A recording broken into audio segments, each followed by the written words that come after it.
नमस्कार दोस्तों, स्वागत है आप सभी का यूपीएससी उत्कर्ष पे। मेरा नाम है पूजा द्विवेदी और आज जिस विषय के बारे में हम चर्चा करने जा रहे हैं वो है करगिल वॉर की एनिवर्सरी। 25 साल करगिल वॉर को हो गए हैं। 1999 में जब भारत और पाकिस्तान एक फुल फ्लेजेड तो नहीं पर एक संक्षिप्त क्षेत्र पे एक दूसरे के साथ हॉर्न्स लॉक कर रहे थे, तो पूरी दुनिया तब सोच रही थी कि शायद यहाँ पाकिस्तान जीत जाएगा। पाकिस्तान के पास वहाँ पे टेरेन या टोपोग्राफी का बहुत बड़ा एडवांटेज था। बट अगर हम बात करें करंट सिचुएशन की, तो करगिल एक इतिहास बन चुका है कि किस तरह से एक इम्पॉर्टेंट एडवर्सरी पाकिस्तान को भारत ने बुरी तरह से हराया था। करगिल एक्चुअली एक स्टैब था जो कि इंडिया के बैक पे लगाया गया था। जब इंडिया और पाकिस्तान के रिश्ते अच्छे हो रहे थे उसी समय करगिल वॉर हुई थी। अभी प्रधानमंत्री मोदी जी ने कहा है कि करगिल वॉर से पाकिस्तान ने कुछ भी नहीं सीखा है। शिंकुला टनल पे पहला ब्लास्ट भी किया है अभी प्रधानमंत्री मोदी जी ने। इससे शिंकुला टनल का कंस्ट्रक्शन का इनिशिएशन शुरू हो गया है। इसके बारे में भी हम अलग से चर्चा करेंगे। करगिल विजय दिवस की 25वीं वर्षगांठ पर प्रधानमंत्री नरेंद्र मोदी द्रास में करगिल युद्ध स्मारक पर शहीदों को श्रद्धांजलि दे रहे हैं।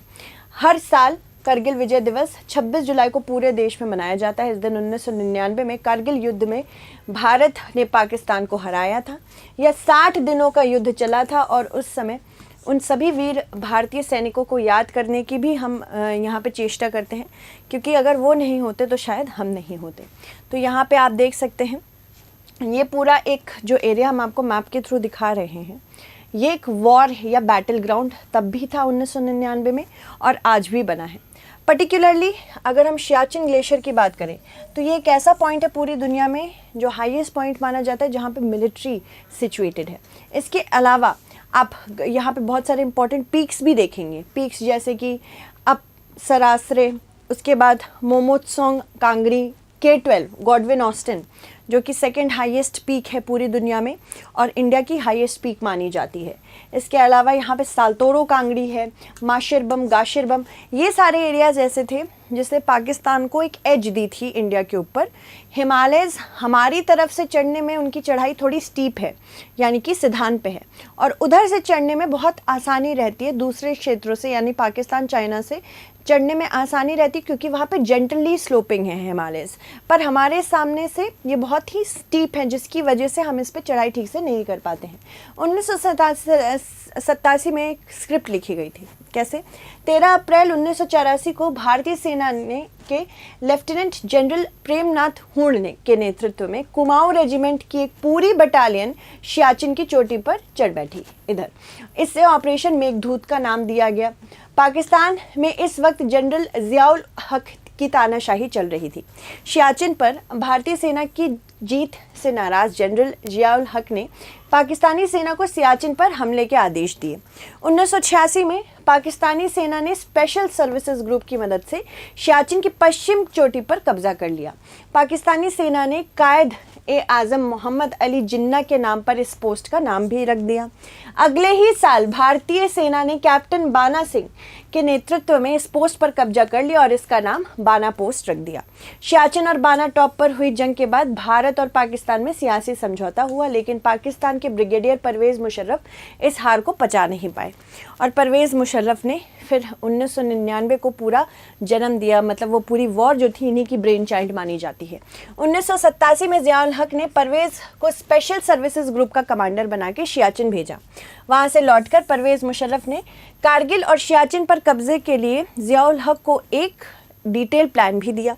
हालांकि जियाउल हक तब इसके लिए तैयार नहीं हुए। 1998 में पाकिस्तान के पीएम नवाज शरीफ ने जनरल परवेज़ मुशर्रफ को आर्मी चीफ बनाने का फैसला किया। इस मुशर्रफ सियाचिन में मिली हार को भूले नहीं थे और उसको नर्स कर रहे थे, इस ग्रज को अपने अंदर नर्स कर रहे थे। मौका मिलते ही उन्होंने दोबारा सियाचिन पर कब्जे की प्लान बनाया। नसीम जहरा ने अपनी किताब में ये भी कहा है कि मुशर्रफ के सेना प्रमुख बनने से पहले ही पाकिस्तानी सेना ने कारगिल पर कब्जे के इस प्लान की प्लानिंग डायरेक्टरी भी बना ली थी। इसके बाद के प्लान रिव्यू के लिए डायरेक्टर जनरल मिलिट्री ऑपरेशन और फिर ISI के पास भेजा गया। उन्होंने अपनी रिपोर्ट में कहा कि टैक्टिकली ये अच्छा प्लान है, यानी कि करगिल वॉर असल में प्री प्लान थी, हमें तो कुछ पता नहीं था, बट उन्हें पता था कि वो क्या करने जा रहे हैं। लेकिन स्ट्रेटेजिकली ये नाकाम प्लान था, क्योंकि इस कब्जे को लंबे समय तक बरकरार रखना मुश्किल था। यानी कि सिर्फ और सिर्फ भारतीय सेना को एक तरह से, भारत को एक तरह से नीचा दिखाने के लिए तो सही था करगिल, बट उसको फिर उसमें जो जितने भी कब्जाए हुए क्षेत्र थे उसको वो बहुत लंबे समय तक मेंटेन नहीं कर सकते। आईएसआई की ये रिपोर्ट उन्हीं के एक बड़े अधिकारी जनरल अजीज खान को पसंद नहीं आई। दरअसल 1998 की शुरुआत में जनरल अजीज ने भारतीय सीमा में घुसकर 28 चोटियों पर कब्जा किया था, इसलिए उन्हें लगता था कि ठंड के मौसम में इस प्लान को अंजाम देना बहुत आसान होगा। 11 सितंबर 1998 को अमेरिका के न्यूयॉर्क शहर में संयुक्त राष्ट्र महासभा की बैठक हो रही थी। भारत के प्रधानमंत्री अटल बिहारी वाजपेयी जी और पाकिस्तान के पीएम नवाज शरीफ भी इस बैठक में हिस्सा लेने के लिए पहुंचे थे। ऐसा पहला मौका था जब भारत और पाकिस्तान के दो बड़े लोग टेबल पर खाना खा रहे हो एक साथ। इस वक्त बातचीत में नवाज शरीफ ने यह भी बताया कि जब 1982 में भारत में एशियन गेम्स हुए थे तो वे लाहौर से दिल्ली कार से गए थे। कार भी उन्होंने खुद ही चलाई थी। पूर्व विदेश मंत्री जसवंत सिंह ने अपनी किताब इंडिया एट रिस्क में ये भी लिखा था कि जब अटल जी ने शरीफ से बातचीत की तो वहाँ पे मौजूद भी थे। इसके अलावा उस समय विदेश मंत्रालय में पाकिस्तान मामलों के अधिकारी विवेक काटजू ने कहा कि अमृतसर से लाहौर बस यात्रा शुरू करने का ये सबसे बेहतर समय था, क्योंकि यहाँ पे आवाजाही और कनेक्टिविटी की बात हो रही थी, तो क्यों ना यहाँ पे एक कनेक्टिंग बस के बारे में बात करें। इसके बाद ये सुझाव नवाज और अटल के सामने रखा गया। दोनों नेताओं ने इस सुझाव को खूब पसंद किया और अमेरिका में नवाज और अटल की मुलाकात को 1 महीने बाद अक्टूबर में पाकिस्तानी सेना ने भारत पर करगिल युद्ध को अंजाम दिया, हमला करके। अक्टूबर 1998 में ही जुबानी तौर पर परवेज़ मुशर्रफ ने करगिल में घुसपैठ करने के लिए ऑपरेशन कोह-ए-पैमा को मंजूरी भी दे दी। इस ऑपरेशन को लीड जनरल अजीज खान कर रहे थे, जबकि फ्रंट पर जनरल जावेद हसन मोर्चा संभाल चुके थे। 17,000 फीट की ऊंचाई पर 20 डिग्री सेल्सियस तापमान में ऑपरेशन कोह-ए-पैमा को अंजाम देने की जिम्मेदारी नॉर्दर्न लाइट्स इन्फेंट्री रेजिमेंट को दी गई। जनरल जावेद हसन एनएलआई के प्रमुख थे। एनएलआई पाकिस्तानी सेना नहीं बल्कि पैरामिलिट्री फोर्स थी। ये याद रखना है कि इसमें आर्मी नहीं, पैरामिलिट्री फोर्स भी साथ में शामिल थी। इस रेजिमेंट में ज़्यादातर जवानों की बहाली गिलगित और बल्तिस्तान क्षेत्र में हुई। इन जवानों को बर्फ में जंग करने की ट्रेनिंग भी स्पेशली दी गई थी। अगर बात करें लाहौर समझौते की, तो लाहौर घोषणा पत्र भारत और पाकिस्तान के बीच द्विपक्षीय शांति समझौता और शासन संधि थी। 1999 में अटल बिहारी वाजपेयी पाकिस्तान गए थे तो इस समझौते पर हस्ताक्षर किया था। इस समझौते पर जब वाजपेयी और शरीफ ने हस्ताक्षर किए तो उसके बाद मुहर भी लगाई गई थी। इसके बाद दोनों देशों की संसद पर भी इस पर मुहर लगाई गई और ये सीमा पे सुरक्षा बनाए रखने के लिए था। इसके अलावा पीपल टू पीपल कॉन्टैक्ट को बढ़ाने के लिए भी था। अभी बीच में भी आपने देखा होगा पीपल टू पीपल कॉन्टैक्ट बढ़ाने के लिए बहुत सारे पाकिस्तानी सीरियल्स इंडिया में चल रहे थे। इसके अलावा बहुत सारे पाकिस्तानी एक्टर्स भी इंडिया में आके काम कर रहे थे। इस समझौते में दोनों देशों के बीच परमाणु हथियारों के विकास और परमाणु हथियारों के आकस्मिक और अनाधिकृत इस्तेमाल से बचने की दिशा में समझौता किया गया था। इस समझौते में कश्मीर का मुद्दा भी शामिल किया गया था। इसमें कहा गया कि इन मुद्दों को सुलझाने की दिशा में दोनों देश काम करेंगे। इसके साथ ही दोनों देश एक दूसरे के आंतरिक मामलों में दखल देने से भी बचेंगे। इस समझौते में आतंकवाद लगाम लगने को लेकर भी सहमति बनाई गई थी। पर यह टूट क्यों गया? ये समझौता बाद में टूट गया था। दोनों देश ने आतंकवाद के हर रूप की भी निंदा की, जिसका मुकाबला करने का संकल्प भी लिया। पर मई 1999 में पाकिस्तानी सेना ने जम्मू और कश्मीर के कारगिल जिले में, अब तो लद्दाख में है, कारगिल जिले में घुसपैठ की और भारतीय इलाकों में कुछ स्थानों पर कब्जा भी कर लिया। फिर उसके बाद युद्ध जुलाई 1999 में शुरू हुआ था और फिर 26 जुलाई युद्ध 1999 में शुरू हुआ और 26 जुलाई 1999 में औपचारिक रूप से इसे समाप्त किया गया। उन्होंने युद्ध के बाद यह दावा किया कि यह पाकिस्तानी सेना का गुप्त अभियान था। पाकिस्तानी गवर्नमेंट ने कहा कि हमें इसके बारे में तो कुछ पता ही नहीं था। लेकिन उस समय पाकिस्तानी सेना के प्रमुख रहे जनरल परवेज़ मुशर्रफ ने बाद में दावा किया कि नवाज शरीफ को सारी बातें पहले से ही पता थी। अब शरीफ ने पहली बार अभी इसी साल माना है कि हाँ, उन्होंने भारत के पीछे, मतलब भारत की पीठ में छुरा भोंका। इस बारे में उन्होंने इसी साल मानी भी है ये बात, जो कि एक बहुत बड़ी बात है और पाकिस्तान अभी भी इससे कुछ सीखा नहीं है। तो अगर हम बात करें पर्टिकुलरली करगिल की, ये तो था करगिल का युद्ध, पर किस लिए था? ग्राउंड रियलिटीज़ कुछ अलग है। जब कश्मीर हमारे साथ जुड़ना चाह रहा था, महाराजा हरी सिंह ने इंस्ट्रूमेंट ऑफ एक्सेशन साइन किया, जिसमें भारत बहुत लंबे समय से इंतज़ार कर रहा था कि यहाँ पे रेफरेंडम हो, क्योंकि राजा हिंदू थे और वहाँ की प्रजा ज़्यादातर मुसलमान थी। तो रेफरेंडम होता और रेफरेंडम में ये माना जा रहा था कि ज़्यादातर लोग भारत के साथ जुड़ना चाहते हैं।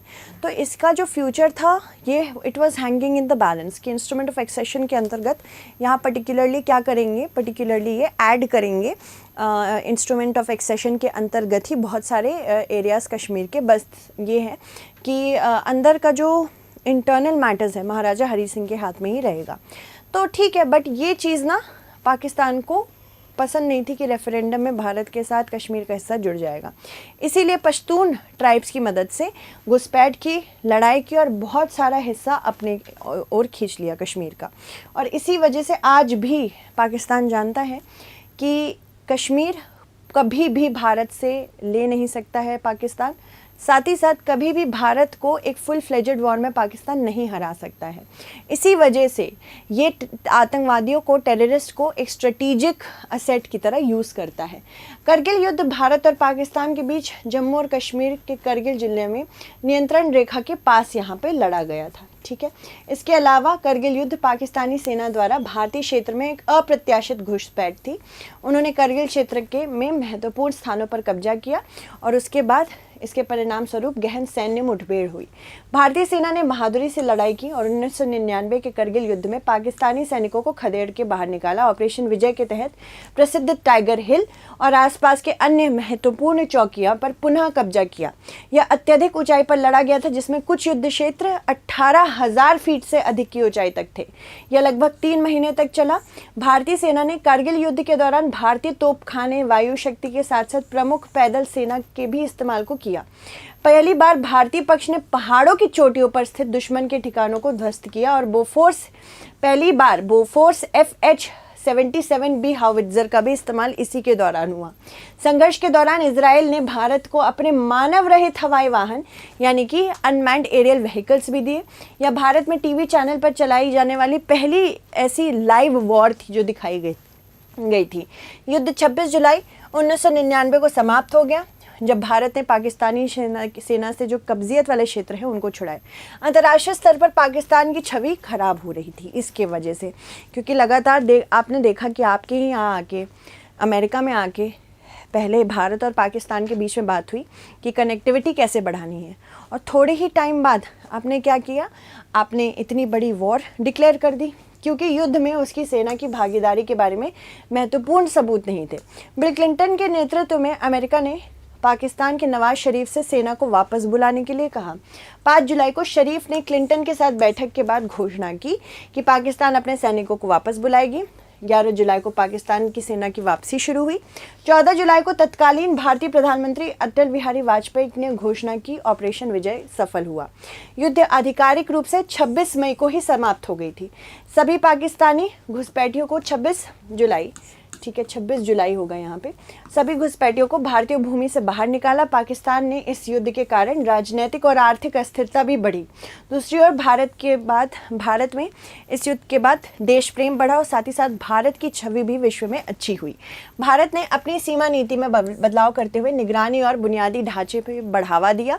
उदाहरण के लिए रणनीतिक स्थानों पर सभी मौसम के अनुकूल सड़कों का निर्माण किया कि कल के दिन अगर हमें आर्मी भेजनी है, मिलिट्री भेजनी है तो हम आसानी से कर सकें। युद्ध ने उन्नत सैन्य उपकरणों की आवश्यकता पर प्रकाश भी डाला। साथ ही साथ उदाहरण के लिए युद्ध में निर्णायक भूमिका निभाने वाली बोफोर्स तोपों को भी और अच्छे से शामिल किया गया।